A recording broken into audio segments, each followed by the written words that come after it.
Hi everyone, and welcome to the first ever Youth School Safety Virtual Summit. We're so glad you're here with us. We'll be covering a lot of information, so get comfortable, sit back, and just relax. But before we go any further, let me introduce myself. My name is Haley, and I'm a Texas School Safety College Ambassador. This is my second year in the program, and one way I like to relax is by cooking a good meal. Now let's go ahead and meet the rest of the ambassadors. Hi everyone, I'm Detorius. This is my second year being a teen ambassador, and one way I like to relax is listening to my favorite music artist, the one and only, the amazing Taylor Swift. Hi, my name is Eviana, and this is my first year being a college ambassador and my second year in the program. One way I like to relax is by grabbing a book and reading in a comfortable place for a few hours. Hey guys, I'm Katora, and this is my first year being a teen ambassador. One way I like to relax is by listening to music. Hello, my name is Manya, and this is my first year being a teen ambassador. One way I like to relax is by playing the guitar. Hey guys, my name is Sebastian, and this is my second year being a teen ambassador. One way that I like to relax is by spending time with my family, either talking or watching a movie. So, now that we've introduced ourselves, you might be wondering, what exactly does a Texas School Safety Ambassador do? Well, we're a group of students from across the state who were selected to serve as the state's youth voice about school safety issues. We work with staff at the Texas School Safety Center to help create resources and trainings just for you. In our schools and communities, we lead projects, share student concerns with school staff, and inspire our peers to get involved in creating safe and healthy schools. Because when it comes to talking about school safety, students deserve to share their thoughts too. Now, let's talk about the Texas School Safety Center, which is a research center at Texas State University. The center does a lot of important work to help keep schools across Texas safe and healthy. From research to training school staff to working directly with schools and communities, the center focuses on making sure that you have a safe space to learn and grow. It is also home to the KEYS movement. KEYS stands for Knowledge Empowers Youth Safety. The movement is all about empowering middle school and high school students to take the lead in helping their schools become safer and healthier places. Groups who become members of the KEYS movement receive free tools, training, supplies, and the support they need to help create a safe and healthy campus. Today's summit is all about teen mental health. Everyone has mental health, just like everyone has physical health. But let's be honest. When people talk about mental health, teen voices don't always get heard. So we wanted to talk about it in a way that actually feels real to us. And we're not doing this like a typical presentation.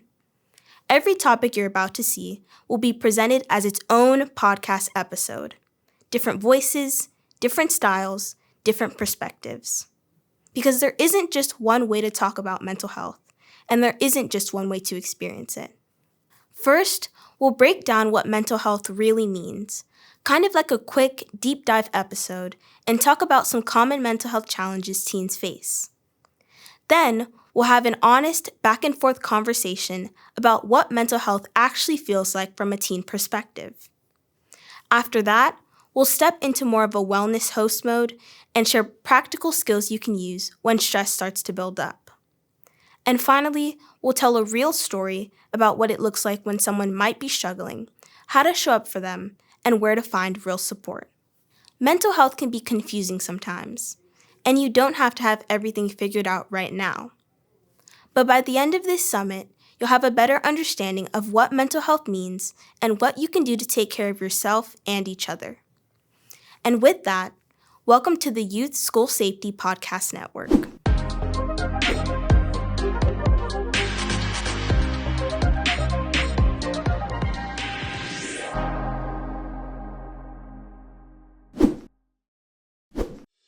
Let's try something right now, like in this exact moment. How do you feel? Excited? Stressed? Nervous? Maybe you feel sad, angry, tired, Overjoyed? Chill? Curious? bored, anxious, lonely, Confident? worthless, Motivated? drained, Focused? distracted, Calm? restless, Hopeful? irritated, pressured, Hungry? pathetic, Fine? good, Bad? up, down, okay, not. That right there, that's your mental health. It's not just one feeling. It isn't just good or bad. It's a spectrum, and we all move along it. Simply put, mental health is how well or how poorly our mind handles emotions, stress, relationships, and challenges. Let's think of it like a toolkit. This toolkit is made of healthy habits and strategies to control our emotions, get through hardships, build healthy relationships, and think of ourselves positively. Mental well-being looks different for everyone, but it influences every aspect of our lives. If we don't learn how to take care of our mental health now, we'll be less equipped to handle change and prioritize our physical health in the future. Mental health is how your mind and body are doing and working together. When you're mentally well, this can look like realizing your potential, coping with the normal stresses of life, and volunteering in your community. But when your mental health is doing poorly, you might feel as if you're spiraling or withdrawing from daily life. When intense feelings don't go away and start to make life hard, it can be a sign that you need a little extra help. 1 in 7 10 to 19-year-olds experiences a mental health challenge, but many don't notice or get the help they need. That means in a classroom of 28 students, about 4 people are silently dealing with something. You've probably heard about mental health conditions like depression and anxiety. Well, the most common mental health condition for people our age is anxiety, which means feeling panic, worry, or being scared about everyday things. Anxiety can make you totally focused on the worst things that could happen, which makes just getting through the day a lot harder. Stuff that seems easy, like walking into class, talking to people, or doing anything in front of others, can feel like a massive challenge. Imagine for a second, you're a person with extreme anxiety. Now get up in front of an entire classroom filled with people staring at you. It's time to give a presentation. Yikes. All of a sudden, the room starts to shrink. You feel your palms begin to sweat. You feel your heart begin to race, and your stomach starts to turn. Then, the voice in your head starts to speak. What if I mess up? What if they're judging me? What if I embarrass myself? What if they laugh at me? What am I doing? I can't do this. The whole time, you haven't actually moved or said a word out loud. You're just frozen. Wow, that seems terrible. I've been nervous about doing a speech before, but nothing like this. This goes way beyond nerves or having just butterflies. And when that happens constantly, not just once in a while, it can be exhausting. Another common mental health condition in teens is depression. Depression is a mood disorder that involves persistent sadness, loss of interest in usual activities, and low energy lasting at least 2 weeks. A person with depression might show behavior changes, like sudden irritability and withdrawal from family and friends. But people can also show no signs and seem completely fine on the outside while struggling internally. Depression is linked to a greater risk of suicide, the third leading cause of death in 15 to 29-year-olds. This is serious, but here's what matters most. Depression is treatable, and suicide is preventable. So why does it hit teens especially hard? Well, because our brains are still developing. As teens, we don't just think differently from adults, but our brains are physically different. Teen brains tend to focus more on social situations and peer relationships, making us more sensitive to peer acceptance and rejection. Our brains are still developing even into our mid-20s. The final part of the brain to fully mature, the prefrontal cortex, is responsible for good decisions and planning for the future. So, whenever you feel yourself making a responsible choice, you know that your prefrontal cortex is developing. So with all this in mind, you can see our teen brains are very different. Sometimes our thoughts aren't always our best friend. Mental health isn't about being perfect or happy all the time. It's about understanding how your brain works. It's about building your toolkit. And it's about knowing that struggling doesn't make you weak. It makes you human. And if you're struggling more than you can handle on your own, remember, help exists, so you don't have to feel this way forever. Now, let's listen in on a conversation where you'll hear teens speak honestly about their own experiences and what mental health means to them.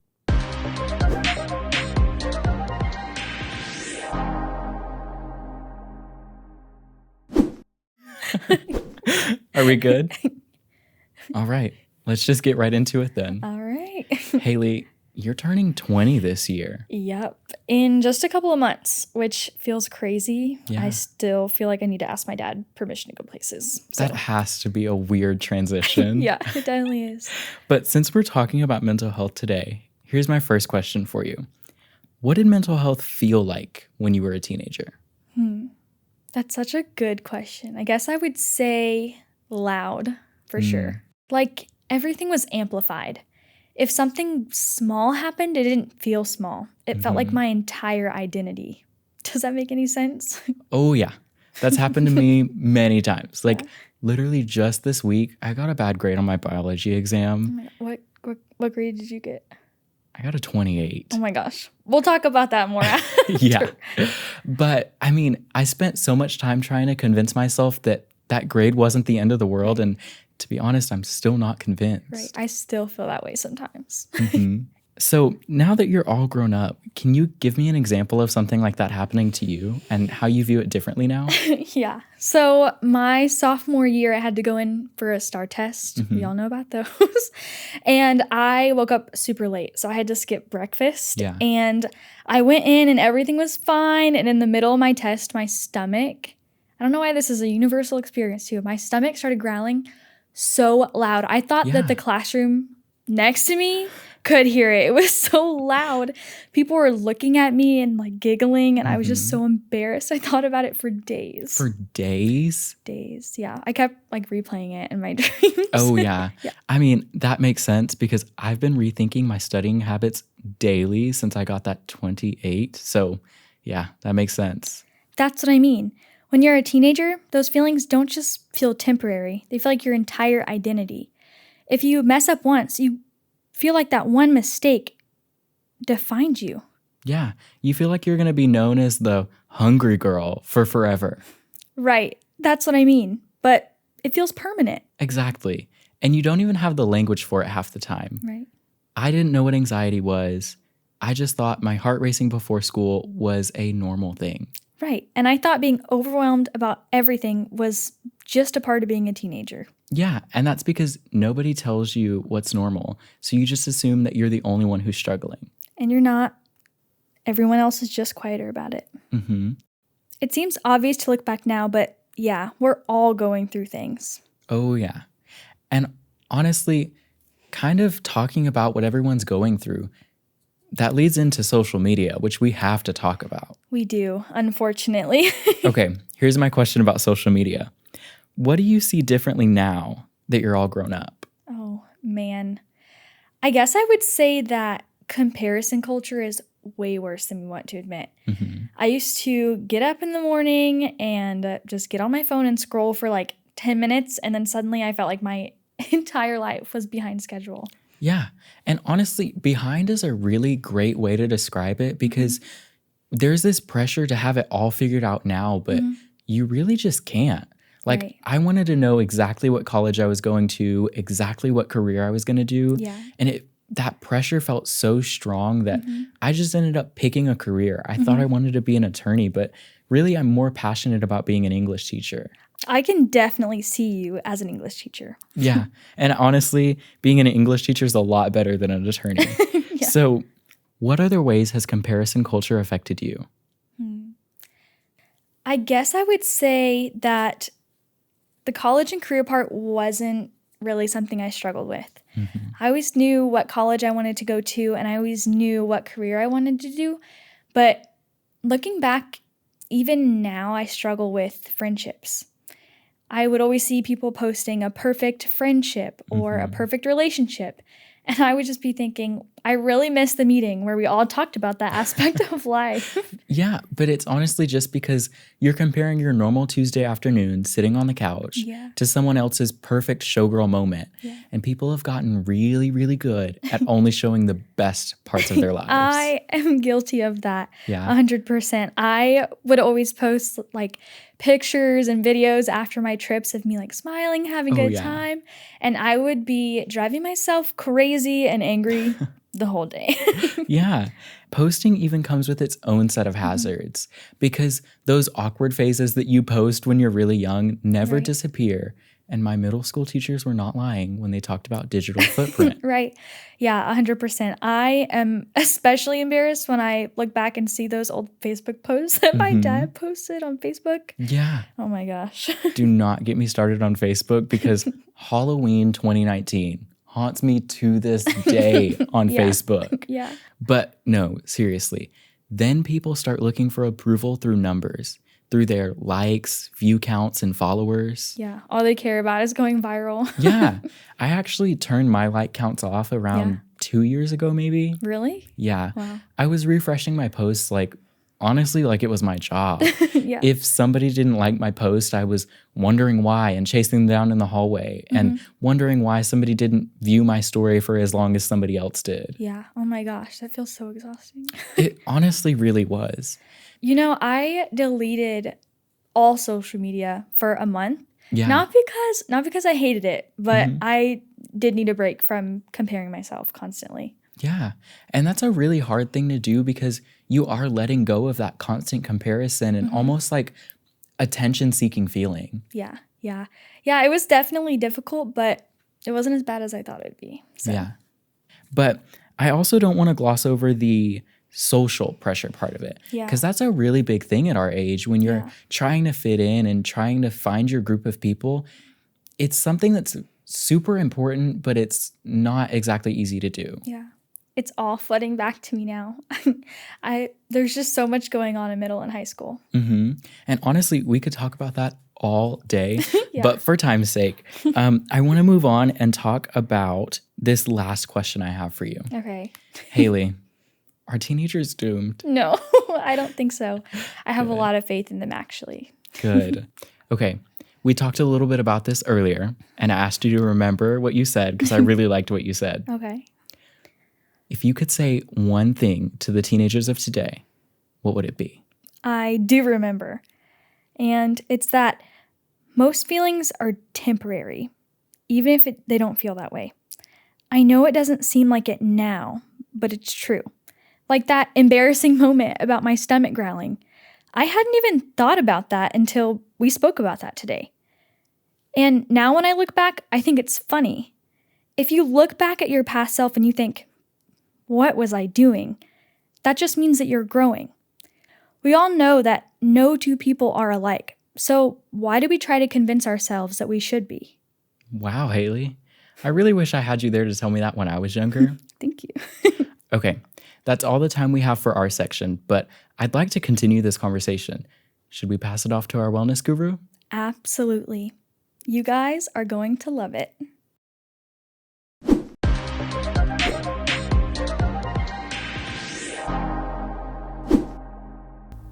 Hey guys, welcome back to Manya's Mindful Minute. Today, we're talking about something you've definitely heard me talk about before. Coping skills. If you've been here a while, you already know that I'm a big fan of them. If you're new, hi, glad you're here. So, here's a quick refresher.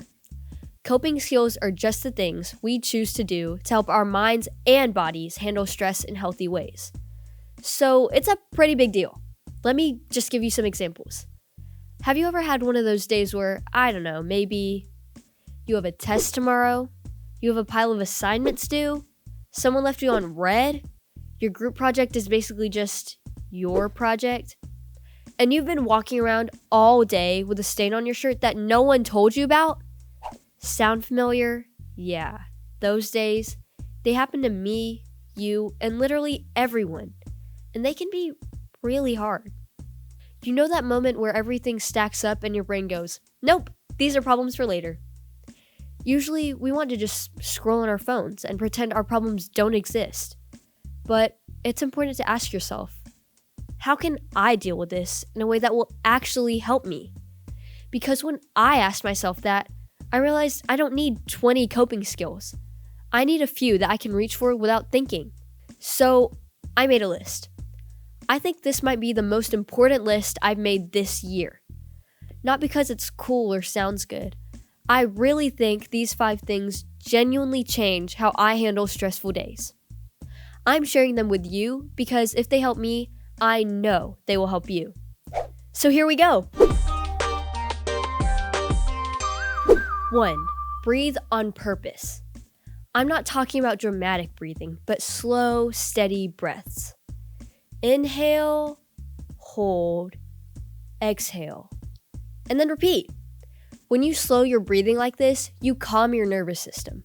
It's not wellness influencer talk, it's real science. And it can keep a bad moment from becoming a full spiral. 2. Move your body. When I start feeling stuck, I stand up. Stretch, walk around, shake it out. Stress doesn't just sit in your brain, it sits in your whole body. And moving helps release it way faster than staring at your phone. 3. Do something creative. For me, that's playing the guitar. For you, it might be drawing, gaming, making playlists, whatever. Creative stuff gives your brain a reset button. 4.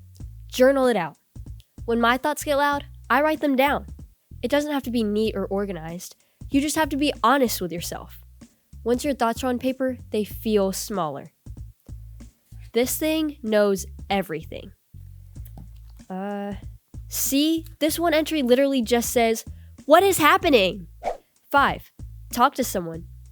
I'll be honest, I almost skipped this one. But instead of trying to handle problems alone, it really helps to text a friend, "Hey, today kinda sucked." And that's it. It doesn't have to be perfect. Sometimes all you need is a connection. Now, here's what I learned from all the stressful days I've had. Coping skills don't make stress disappear. They stop you from spiraling. It can be the difference between saying, "I'm overwhelmed, so I give up," versus, "I'm overwhelmed, but I can do this." And that's why I'm proud. Not because the day was easy, it wasn't, but because I handle things way better than I used to.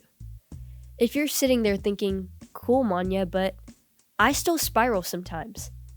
Same, and it's okay. Coping skills aren't something you do automatically. You have to practice them. And the more you practice, the easier it is to do. So build your list now. They don't have to be the ones I mentioned. They should just work best for you. And when everything hits at once, you don't have to fix your whole life in that moment. Just interrupt that spiral. And that's your Mindful Minute.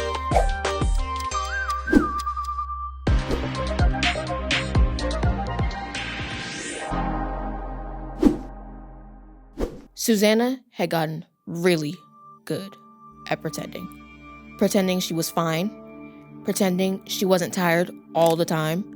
Pretending the weight in her chest was just normal. If you saw her in the hallway, you wouldn't think anything was wrong. That was the point of the game she would play every day. Because the first time she tried to say something, it didn't go the way she thought it would. She was sitting at the kitchen table. Her homework was open, but everything on the page was blurred.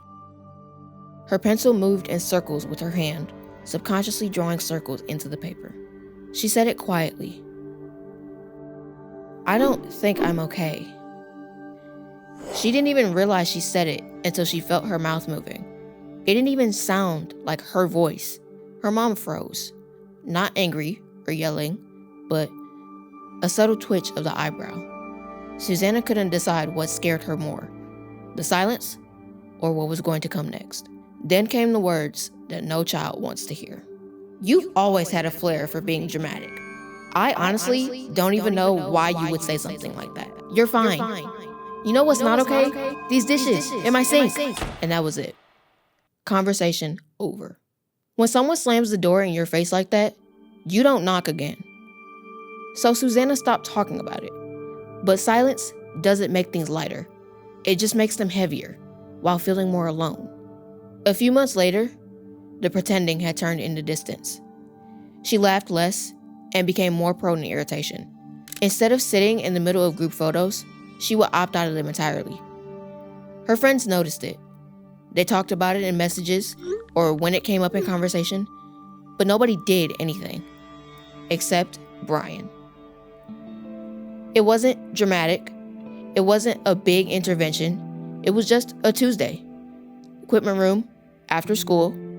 He waited until everyone else had left, and then he said, "You don't seem like yourself lately."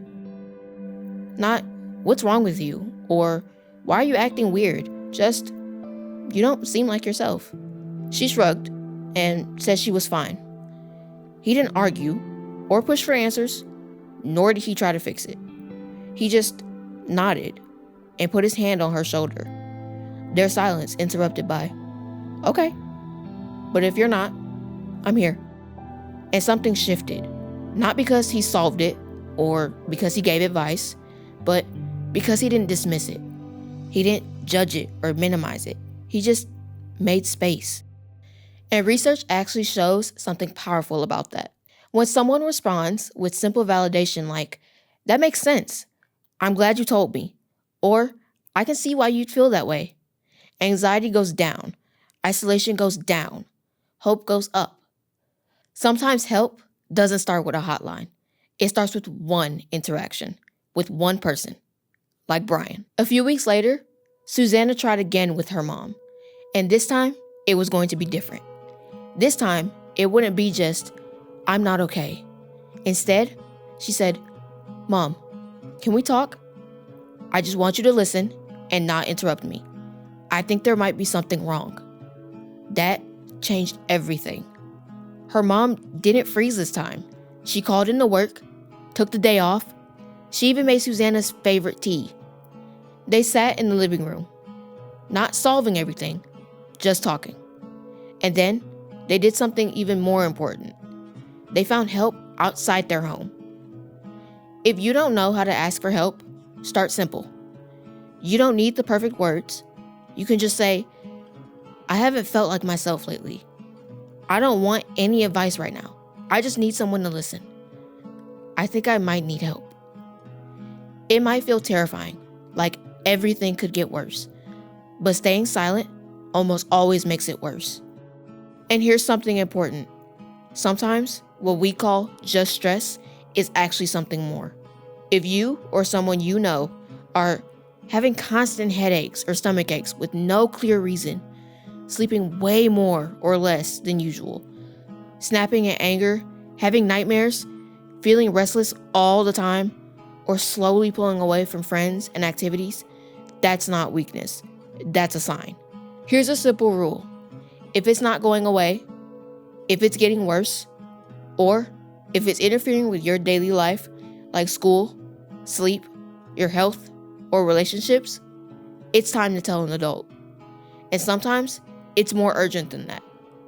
If someone is talking about hurting themselves, making a plan, giving away things, or writing goodbye messages, that is not a secret you keep. Call 911 or call or text 988, the Suicide and Crisis Lifeline. And remember, help can be a school counselor, a trusted teacher, a coach, literally any adult that you trust. You can even look for mental health resources near you by typing in mental health services and your zip code into a search bar.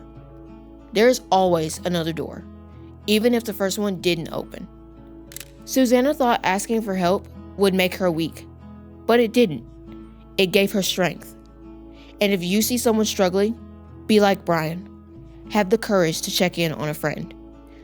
Without even knowing it, Brian gave Susanna courage to go back and talk to her mom again. He opened the door that Susanna thought was closed forever. If you're struggling, say something.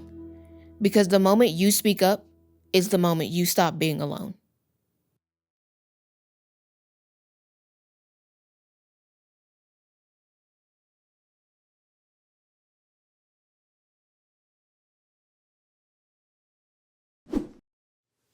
Whoa, that was a lot of information to take in.